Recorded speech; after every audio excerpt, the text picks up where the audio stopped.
Hello everyone.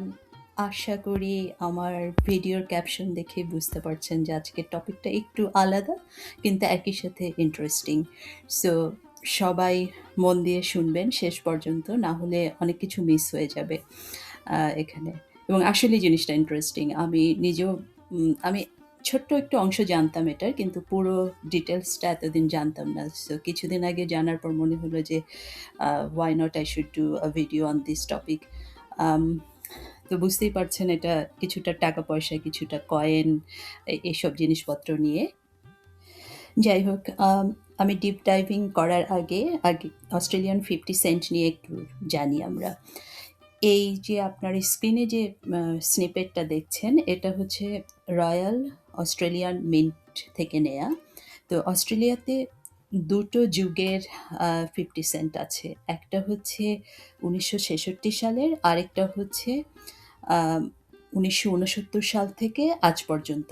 মানে total যদি আমরা ৬০ বছরের হিস্ট্রি ধরি, আ এই ৬৬ সালে হচ্ছে ১ম 50 সেন্ট চালু করে আরকি অস্ট্রেলিয়ান সরকার। এরপরে ওরা ১৯৬৯ সাল থেকে সেই 50 সেন্টগুলোর কম্পোজিশনটা চেঞ্জ করে ফেলে। তো ৬৬ সালের যে ইয়েগুলো ছিল, 50 সেন্টগুলো ছিল, এগুলোর মধ্যে 80% সিলভার ছিল এবং 20% কপার ছিল। আর এদের যে শেপটা ছিল সেটা ছিল রাউন্ড।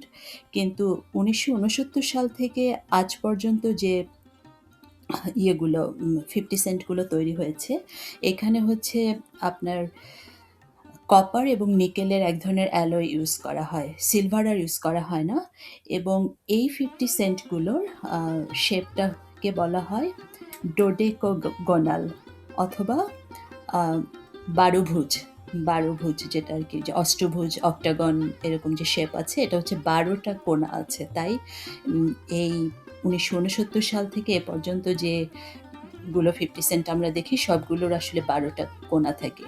অ্যান্ড বুঝতেই পারছেন যে ৬৬ সালের সেই 50 সেন্ট এখন কতটা রেয়ার। কারণ আমরা হার্ডলি এটা সার্কুলেশন এর মধ্যে দেখি যে একটা রাউন্ড 50 সেন্ট আছে। যাই হোক, আজকের ভিডিওতে এই ৩ ধরনের 50 সেন্ট নিয়ে আমি কথা বলব, যাদের আসলে ভ্যালু আর 50 সেন্টে আটকিয়ে নেই। এদের ভ্যালু উম $১৫-২০ থেকে শুরু করে $৬০-৭০ পর্যন্ত। তো এই ৩ টা 50 সেন্ট যে আছে, সেই ৩ টার মধ্যে প্রথমে অবশ্যই ১৯৬৬ সালের রাউন্ড 50 সেন্ট আসছে, যেটা আসলেই রেয়ার এখন। আম আসলে ঠিক রেয়ার বলব না আমি, কিন্তু এটার মার্কেট ভ্যালু অনেক বেশি। $৬০-৭০, $৪০ তো মাস্ট, এবং অনেকেই ৭০-৮০ এরকমেও বিক্রি করে। ইভেন আমি দেখেছি $৯০ ও বিক্রি হচ্ছে। সেকেন্ড হচ্ছে ১৯৮৫ সালের 50 সেন্ট। এটার কারণ হচ্ছে লো মিন্টেজ। এই লো মিন্টেজ জিনিসটা কি সেটা আমরা একটু পরে জানব। আর আরেকটা হচ্ছে ১৯৯৩ সালের লো সার্কুলেশন অ্যান্ড কালেক্টরস পপুলারিটি। এই ৩ টা বছরের 50 সেন্ট যদি আমরা হাতে পাই, তাহলে আমরা জানব যে এখান থেকে ডেফিনিটলি আমরা $৩০-৪০ বের করতে পারবো আরকি। তো যাই হোক, আমরা এখন শুরু করব হচ্ছে ১৯৬৬ সালের রাউন্ড 50 সেন্ট দিয়ে। এটা সবচেয়ে ইন্টারেস্টিং এবং সবচেয়ে দামিটা। যদিও এই ১৯৬৬ সালের 50 সেন্ট খুবই রেয়ার বর্তমান মার্কেটে, তারপরেও আপনার ভাগ্য ভালো থাকলে আপনি একটা পেয়ে যেতেই পারেন। তাই ইটস অলওয়েজ বেটার যে আমরা জেনে নেই এটার শেপটা কিরকম। ডেফিনিটলি রাউন্ড, এবং যদি আপনার হাতে আসে তাহলে অবশ্যই চেক করবেন। আসলে এখন থেকে সবসময় চেক করা ভালো যে আপনার 50 সেন্টটা কি এই ৩ টা বছরের মধ্যে পড়ে কিনা। আর যদি পড়ে তাহলে তো অবশ্যই আপনি জ্যাকপট হিট করলেন। এখন দেখেন যে ১৯৬৬ সালের 50 সেন্টে 80% সিলভার ছিল। হ্যাঁ? বা আছে। এখনো যদি আমাদের হাতে আসে তাহলে অবশ্যই আছে। এটা ছিল বলা আসলে উচিত হচ্ছে না। তো এই স আ আপনি দেখছেন যে আ স্ক্রিনে ১৯০০ আ গত ১০০ বছরের সিলভারের প্রাইস। এটা ইউএসডি তে, এবং আমার যে ডেটাটা এখানে দেখছেন সেটা হচ্ছে 11th অফ মে তে $80 ইউএসডি ছিল সিলভার প্রাইস ১ আউন্স সিলভারের। সো আমরা যদি আজকের, যেহেতু এটা 11th অফ মে, আর আজকে যখন আমি ভিডিওটা রেকর্ড করছি তখন 26th অফ মে। সো ১৫ দিন পরে রাইট নাও আমার হাতে যদি একটা 1966 সালের 50 সেন্ট থাকে, সেটাতে আম ইউএসডিতে 26 থেকে $28 মতো আমি পাবো, শুধু সিলভার কনটেন্টটাকে হিসাব করলে। আর অস্ট্রেলিয়ান ডলারে সেটা 36 থেকে $38। তো এখানে হচ্ছে মজার ব্যাপারটা যে কেন এই 1966 সালের রাউন্ড সিলভার 50 সেন্ট এত মানে রেয়ার, এবং লোকজন কেন এটা দেখলেই কিনে ফেলে আরকি।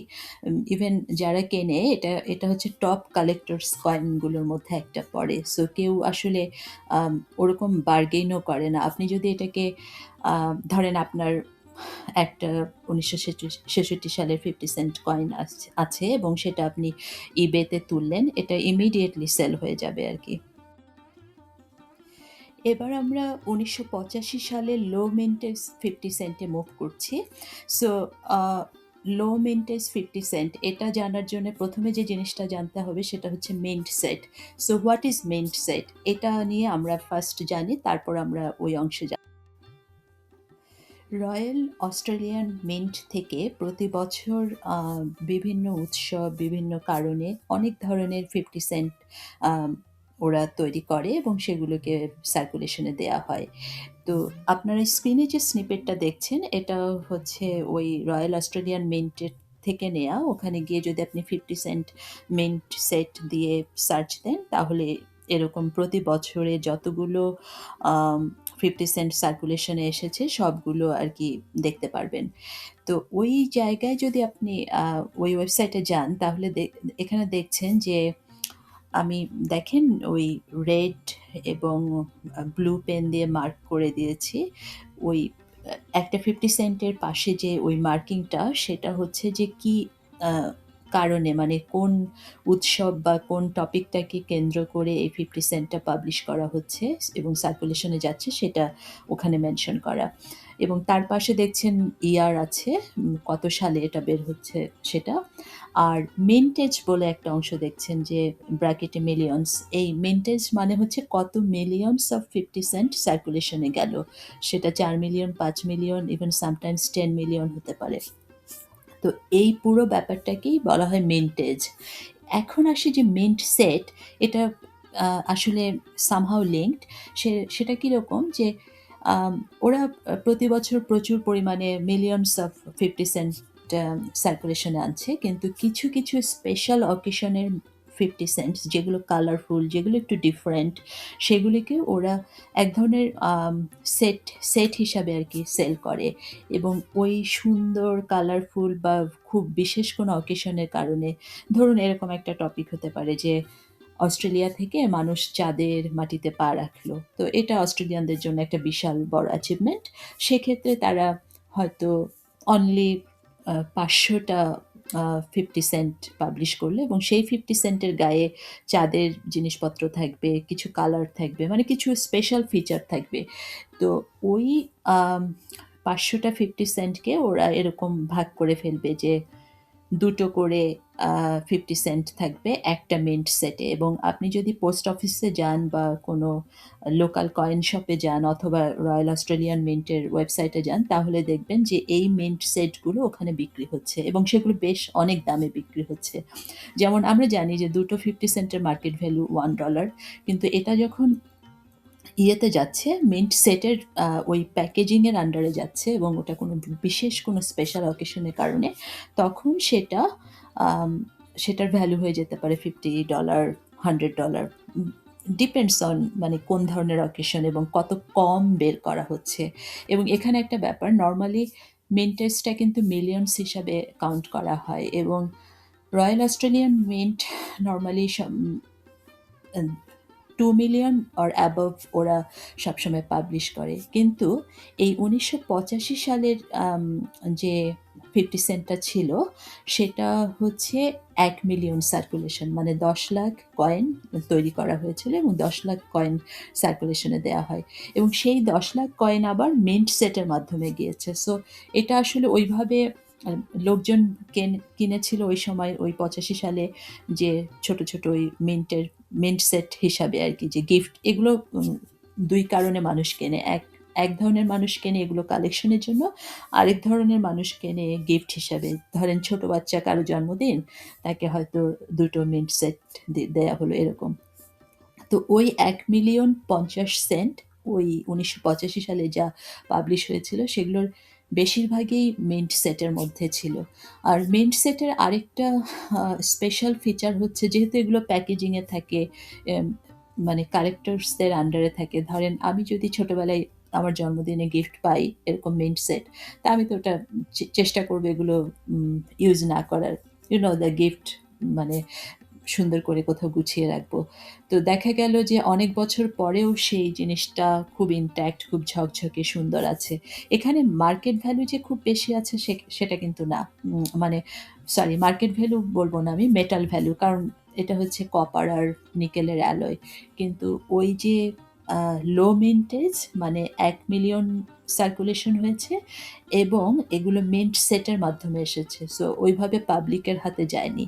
এই ২ টা কারণে হচ্ছে ১৯৮৫ সালের 50 সেন্টও খুব মানে পপুলার একটা আইটেম।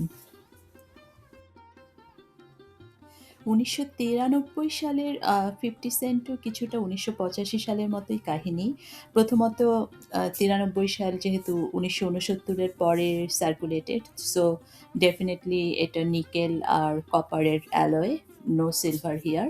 কিন্তু যেটা হয়েছে যে এটার সার্কুলেশন ইভেন ১,০০,০০০ এর নিচে ছিল। আসলে কত ছিল আমি বলি, ৯,৮২,৮০০ টা কয়েন ১৯৯৩ সালে সার্কুলেট করা হয় এবং এগুলোর অলমোস্ট আ 99% হচ্ছে মিন্ট সেটের আন্ডারে সার্কুলেটেড হয়েছে।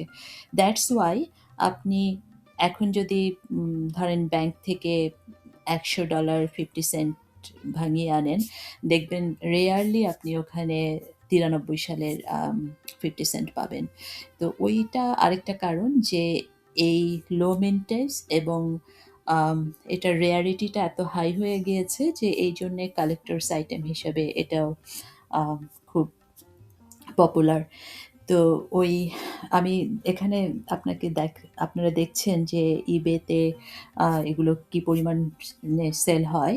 বাট নট নেসেসারিলি যে আপনি যদি কখনো আপনার লাক ভালো থাকে আপনি একটা পেয়ে গেলেন। আসলে এটা খেয়াল রাখাটা খারাপ কি বলেন? 50 সেন্ট যদি সাডেনলি $30 হয়ে যায়, এটা তো একটা অনেক বড় জাম্প আপনি যদি পার্সেন্টেজের হিসেবে দেখেন। সো নেক্সট টাইম আপনার হাতে যদি 50 সেন্ট আসে, অবশ্যই, অবশ্যই দেখবেন এটা কোন সালের। ৬৬ সালেরটা তো বুঝতেই পারবেন রাউন্ড। কিন্তু ৮৫ এবং ৯৩ সালের ক্ষেত্রে আ সালটা থাকলেই বুঝবেন যে এটা আলাদা কিছু। আর যদি আপনার এরকম কিছু জমতেই থাকে, যেটা করবেন যে লোকাল কয়েন শপ, গুগলে গিয়ে সার্চ দিবেন local coin shop near me এবং ওখানে গিয়ে আপনি ফিজিক্যালি ওই কয়েনটা সেল করতে পারবেন। কারণ লোকাল কয়েন শপ থেকে ইউজুয়ালি কালেক্টরসরা কেনে এবং ডেফিনিটলি তারা eBay থেকেও কেনে। eBay তে অলওয়েজ এই কয়েন কিন্তু বেচাকেনা হচ্ছে। আর আপনি চাইলে অবশ্যই eBay তে একটা অ্যাকাউন্ট খুলে PayPal এর সাথে লিংক করেও আপনার এই ছোট্ট ইন্টারেস্টিং কয়েনগুলিকে সেল করতে পারেন। আর যদি ভাবেন যে না, আপনি রেখে দিবেন কালেক্টরস আইটেম হিসেবে, দ্যাটস ফাইন। এই আরকি। আশা করি আপনাদের ভিডিওটা ভালো লেগেছে। আর যদি ভালো লাগে প্লিজ লাইক এবং সাবস্ক্রাইব করবেন। Thank you.